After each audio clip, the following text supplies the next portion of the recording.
A continuación, Poder Ciudadano.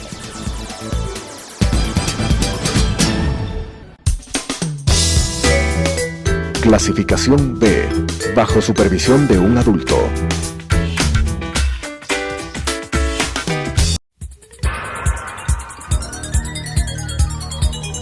Las opiniones vertidas en este espacio por la producción y dirección del programa son de exclusiva responsabilidad de sus autores y de quienes intervienen en ellos.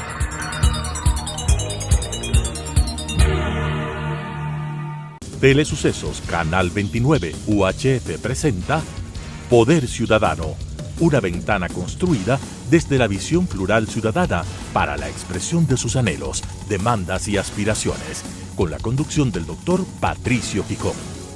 Poder Ciudadano. Cordiales saludos. Esta noche el programa Poder Ciudadano tiene el alto honor de recibir al arquitecto Fernando Carrión Mena. Mi invitado es un profesional respetado, polifacético, docente universitario, investigador social, urbanista, experto en temas de seguridad, violencia y de narcotráfico. En sus más de 40 años de actividad profesional, ha escrito miles de artículos para importantes revistas y publicaciones internacionales y locales, y más de una veintena de libros. Fernando Carrión Mena ha recibido premios internacionales y locales por su extraordinaria labor investigativa. Bienvenido, buenas noches, Fernando. En principio quiero preguntarte cómo influyó en tu vida personal y profesional tu relación de amistad con el recordado alcalde Rodrigo Paz Delgado. Buenas noches, Patricio. Un gusto estar en tu programa Poder Ciudadano para conversar sobre temas, espero que de interés general. Yo tengo una amistad fuerte con Rodrigo Paz, que se fundó principalmente a partir de mis actividades como director de planificación en el municipio de Quito, cuando él justamente me invitó a que participara en esas funciones. Yo algo ya tenía de relación con él alrededor del fútbol. Él tenía un equipo de fútbol, yo otro, y generalmente nos confrontábamos. Nosotros éramos bastante más jóvenes y mucho más pequeños todavía, porque, Patricio, para que te des cuenta, en ese equipo de Rodrigo, que no sé cuánto mediría, pero sobre el 1,90 probablemente, jugaba nada más ni nada menos que Marcelo Holguín, la figura legendaria del básquet nuestro. El famoso Había un chiquitón alemán, Hans Fisch, que también medía 2 metros y tanto. Entonces ahí fuimos construyendo una amistad muy, muy sólida, que se ha mantenido pues hasta el día de hoy, sin altos ni bajos, sino con una situación pues de permanente respeto, admiración, cariño, incluso de nuestras comunes familias. Así es, Fernando. Tuve la satisfacción de hacer parte del Consejo Capitalino presidido por Rodrigo Paz, en épocas en que ser concejal de Quito era un verdadero honor y realmente nos despojábamos de las camisetas partidarias para únicamente atender a los principales problemas que demandaba la ciudad, y con el liderazgo y el talento de Rodrigo Paz, que además tuvo un equipo polivalente, multidisciplinario, en el que en primerísimo lugar estabas tú, pues se hizo una administración exitosa. Recuérdanos, por favor, Fernando, cuáles fueron los ejes fundamentales para haber logrado el éxito que tuvo la administración de Rodrigo Paz. Bueno, Rodrigo Paz se postuló a la alcaldía de Quito precisamente en el año 88 y tenía todas las de perder, porque en esa época Fabián Alarcón les llevaba en las encuestas con una considerable diferencia. Tenía el 40%. Exactamente. Y Rodrigo Paz tenía 5 o 6%, una cosa de ese tipo. Una diferencia enorme. Enorme. Y entonces empezó la campaña electoral y poco a poco fue descontando esa diferencia. Tú recordarás, Patricio, porque fuiste uno de los actores fundamentales en ese periodo, que teníamos una herencia bastante difícil de la administración que se denominó del maestro Juanito. Así fue. Hizo que la ciudad esté en un momento de crisis no tan fuerte como la de ahora, pero sí en una crisis relativamente importante. Entonces Rodrigo empezó el primer año, yo recuerdo, la idea era poner la casa en orden. Y eso era resolver el problema financiero, subió los impuestos incluso, cosa que le hizo caer en popularidad. Armó un equipo de trabajo, yo creo que bastante interesante, como tú dices mismo, polivalente, donde lo interesante fue la estabilidad. De los que empezamos, creo que todos terminamos con él hasta el final. Y luego un consejo donde él no tenía mayoría. El consejo, la Democracia Popular, que era el partido que apoyaba a Rodrigo Paz, no tenía mayoría. Y entonces eso obligaba, me parece, a generar consensos, acuerdos, y todo eso se lograba de una manera muy interesante. ¿Cuáles fueron las líneas, Patricio? Creo que sin duda uno, el tema del agua potable. Tú recordarás, en esa época había racionamiento de agua. ¿Cómo no? Y Rodrigo Paz pues desarrolló el proyecto Papayacta, que además terminó el proyecto costando menos de lo que se había firmado originalmente. Cosa inaudita. Me parece, Fernando, que constituye un hecho histórico, porque normalmente las obras de esa envergadura terminan costando el doble o el triple. Y curiosamente, el proyecto de agua potable más importante que hasta el día de hoy sirve a la ciudad de Quito, terminó con un costo inferior del que se había firmado. Eso es una cosa absolutamente extraña en nuestra contratación pública, por decirlo de alguna manera. Y bueno, teníamos racionamiento y a partir de eso se eliminó el racionamiento de agua potable y Quito tiene ya agua. Y hubo un cambio también importante porque hasta ese momento el abastecimiento que nosotros teníamos era por gravedad. Y a partir de ese momento ya no es por gravedad exclusivamente, sino por bombeo, lo cual le complica no solo en costos, sino también en términos técnicos. Entonces tú tienes ahí una primera cosa. Una segunda que me parece que es clave es el tema del centro histórico. Yo aquí asocio esto con la vida profesional que tenía Rodrigo. Él tenía la casa de cambio justamente en el centro histórico y entonces él vivió el centro histórico y lo vivió hasta cuando llegó a la alcaldía. Y entonces ahí se planteó como un elemento principal de intervención. Patricio, la mayoría de las ciudades llega a un momento determinado que le den la espalda a su origen. Eso pasó con Guayaquil, con el Malecón, eso pasó en Buenos Aires con el puerto, eso pasó en Lima con el mar y así sucesivamente. Entonces hasta ese momento la ciudad le había dado la espalda a su origen, a la historia, las élites incluso lo abandonaron y Rodrigo Paz decidió darle la vuelta a eso para más bien que la cara de la ciudad recupere el centro histórico. Fue muy importante, entonces, Fernando, ese reencuentro con la historia para darle el lugar que correspondía al centro histórico de Quito, que era precisamente la historia viviente de la ciudad, y ustedes se encargaron de lograr una renovación profunda, y me parece también que se hizo una recuperación del 100% de la Plaza Grande. Patricio, ahí hay una cosa muy interesante. Un homónimo tuyo, Patricio Romero Barberis, producto del terremoto que hubo meses atrás de que Rodrigo Paz asuma el gobierno, Patricio Romero era un legislador y entonces creó el Fondo de Salvamento. Eso le dio una vitalidad económica muy, muy fuerte. Pero no solo eso, se hizo una propuesta de planificación, se tuvo cooperación internacional de forma impresionante, tú recordarás de eso, y se negoció con el Banco Interamericano de Desarrollo un crédito. Entonces fue toda una visión completa. Entonces tienes como segundo lugar. En tercer lugar, yo te diría todo lo que significa movilidad y transporte. Entonces ahí está, por ejemplo, la Simón Bolívar, está la ampliación de la Eloy Alfaro, la ampliación de la Maldonado, algunos pasos a desnivel, etcétera. Es decir, toda la infraestructura de movilidad se modernizó de una manera impresionante. Y ahí apareció una nueva forma de transportación colectiva que fue el trole, que era una gran innovación, porque El trole no es otra cosa que lo que hoy día llaman un BRT, que se originó en Curitiba y llegó, hizo la primera escala en Quito, incorporando la energía eléctrica como el elemento motor del trolebús. Y lo interesante es que el trolebús fue manejado por el municipio y es manejado por el municipio hasta ahora, 27 años después. Es interesante lo que anota mi invitado Fernando Carrión Mena. Cualquiera de las obras individualmente consideradas podría ser la obra fundamental de un ejercicio alcaldicio. Hablamos de un proyecto de la dimensión de Papayacta que sirve hasta ahora a la ciudad.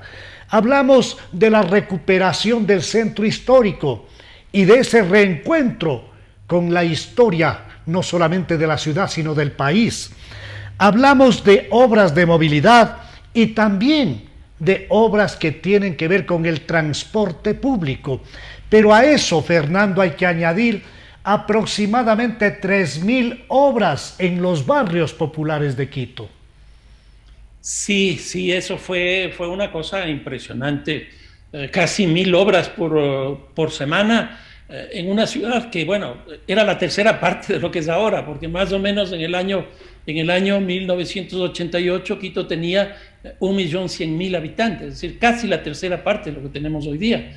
Pero sin embargo se le destinó muchos recursos y ahí quizás el otro proyecto clave es el proyecto Ciudad Quitumbe, una cuestión altamente visionaria que hasta ese momento yo te diría habían habido dos tipos de proyectos de esas condiciones. El uno, San Carlos, que fue de la época de la dictadura, que a mí me parece un proyecto muy interesante y muy bueno, pero de la época de los años 70.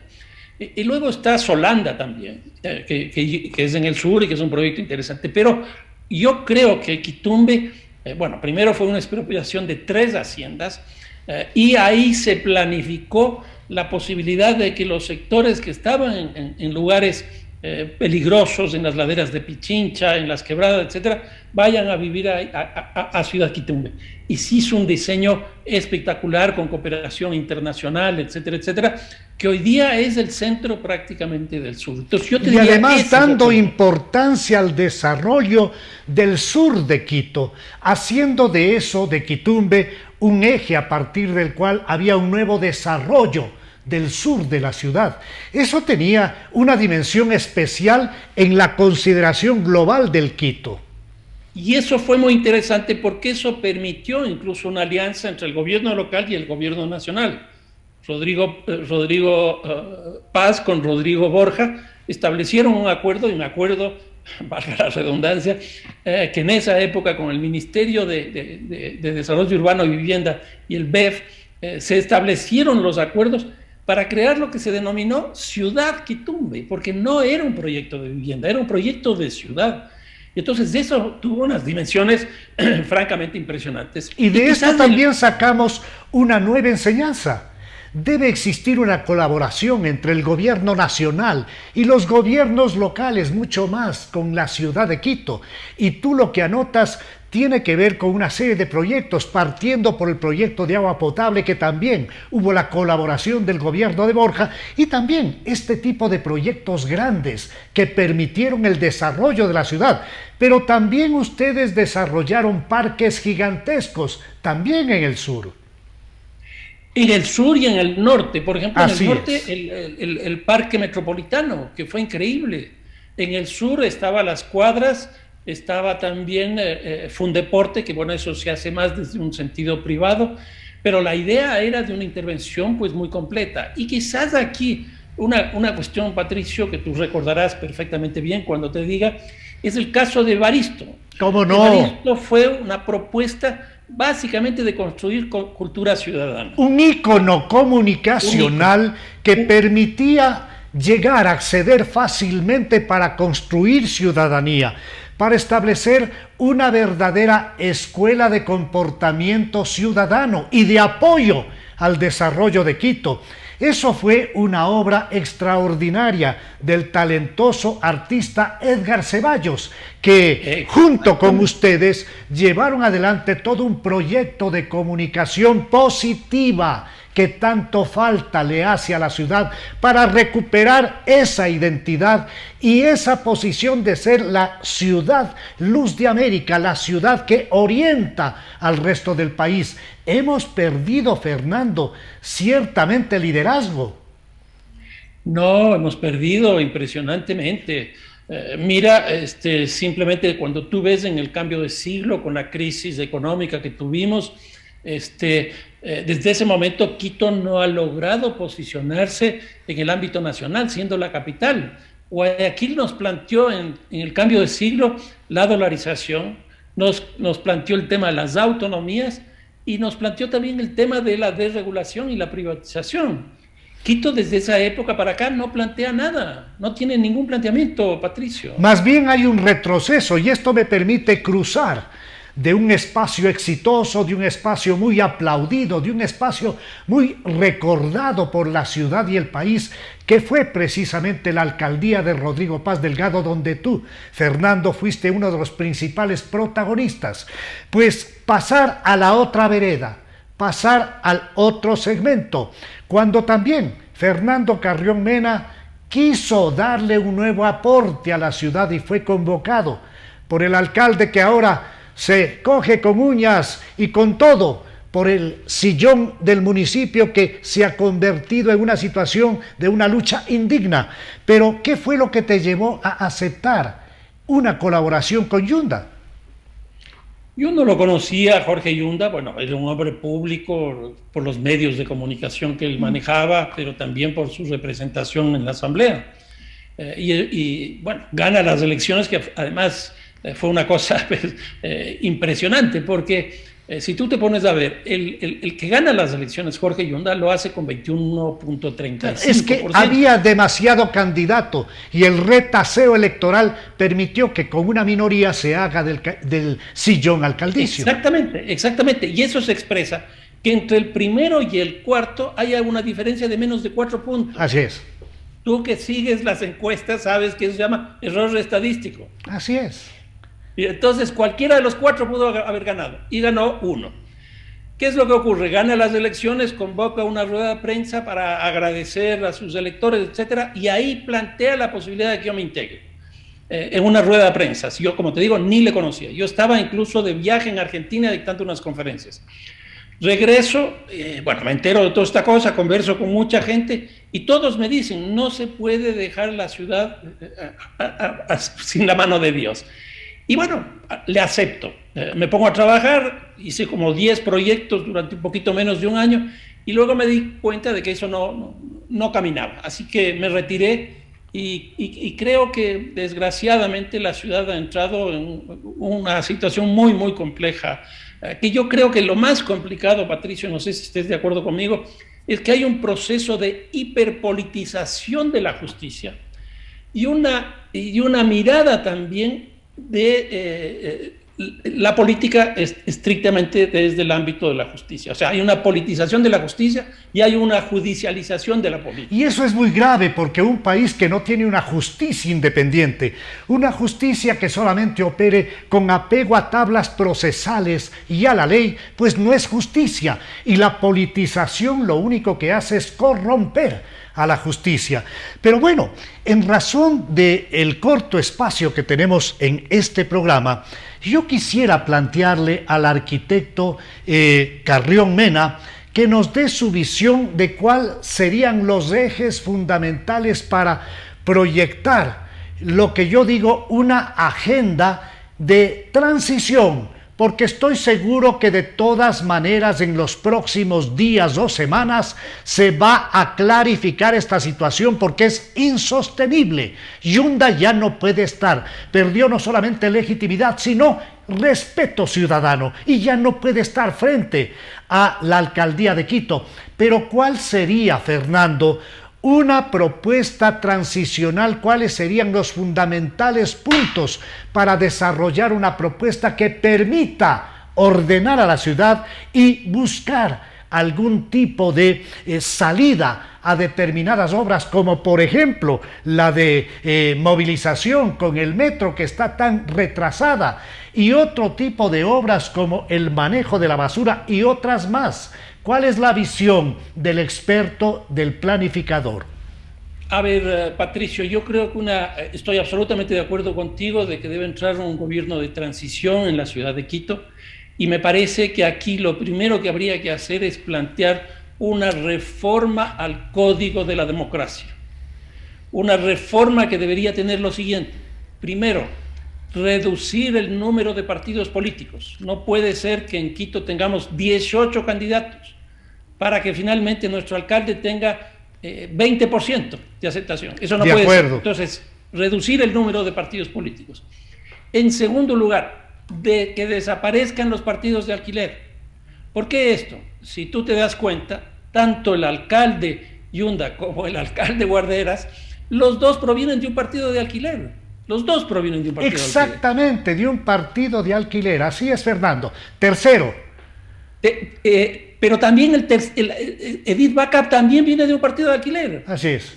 Entonces, así es, tremendo. Creo que eso. En tercer lugar, creo que hay que hacer una reforma de los distritos electorales. Tú recordarás cuando fuiste concejal, yo también fui un concejal de la misma lógica que tú, que habían 15 concejales. Ahora pero representábamos a la ciudad en su conjunto. No había recortes. Exactamente. Entonces ahora tienes 21 concejales, 6 más que Guayaquil, y Guayaquil tiene la misma población que Quito. Absurdo. Y cada concejal responde a cada distrito electoral y ninguno piensa Quito. Y curiosamente incluso hay concejales que llegan por un distrito en el que no viven, y se presta esto para una serie de distorsiones que también hacen parte de una forma inadecuada de hacer política. Entonces tú pones una carga inicial en una reforma política a lo que tiene que ver con aspectos del Código de la Democracia. Ya en temas de la ciudad, ¿a dónde iríamos? A ver, en temas de la ciudad yo creo un tema clave es el metro. El metro tiene 3 grandes problemas. Uno, la tarifa no resuelve absolutamente nada, y además es una tarifa que está manejada exclusivamente para el metro, 45 centavos, que se hizo con una proyección de viajes diarios de 400,000, cuando en la realidad no va a llegar ni siquiera a la mitad. Ni siquiera a la mitad. Con los 45 centavos ya tienes un subsidio de 26 millones. Pero eso es con la mitad.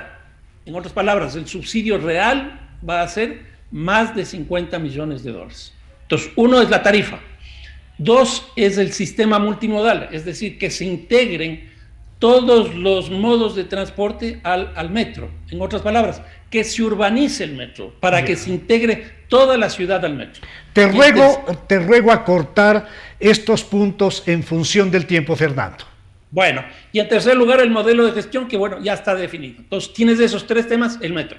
En segundo lugar, tienes el modelo de gestión. El modelo de gestión en Quito es desastroso.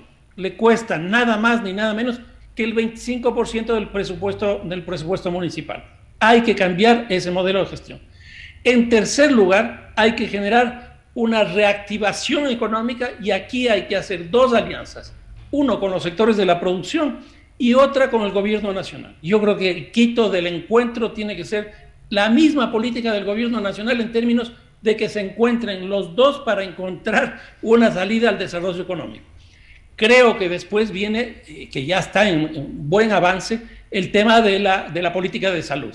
La vacunación me parece que está dando ya buenos resultados, y habría que profundizar para ver la posibilidad de que en un plazo relativamente corto toda la educación primaria, secundaria y universitaria pueda entrar a funcionar con lógica presencial. Yo te diría, más o menos por ahí van con estos 4 o 5 temas. Yo creo que vamos a tener la necesidad de molestar al arquitecto Fernando Carrión Mena para tener 1 o 2 programas más, porque queda una serie de temas sueltos, temas de seguridad ciudadana, temas que tienen que ver con el desarrollo y la proyección económica de un Quito que tiene que saber de qué va a vivir, cómo se desarrolla la nueva ciudad, y buscar precisamente nuevos factores para devolverle la identidad, la pujanza y ese brillo de la ciudad y ese orgullo de ser quiteños o de vivir en Quito. Agradezco la compañía en esta noche de Fernando Carrión Mena, a quien le vuelvo a comprometer para tener una nueva reunión en el Poder Ciudadano. Con ustedes nos volvemos a encontrar en la señal de Telesucesos el próximo viernes a las 21 horas y el domingo a las 21:30. Una buena noche.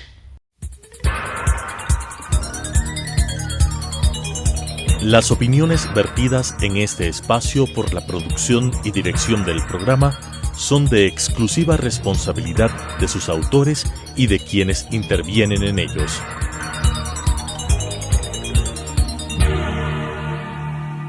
Telesucesos Canal 29 UHF presentó Poder Ciudadano, una ventana construida desde la visión plural ciudadana para la expresión de sus anhelos, demandas y aspiraciones, con la conducción del doctor Patricio Gijón.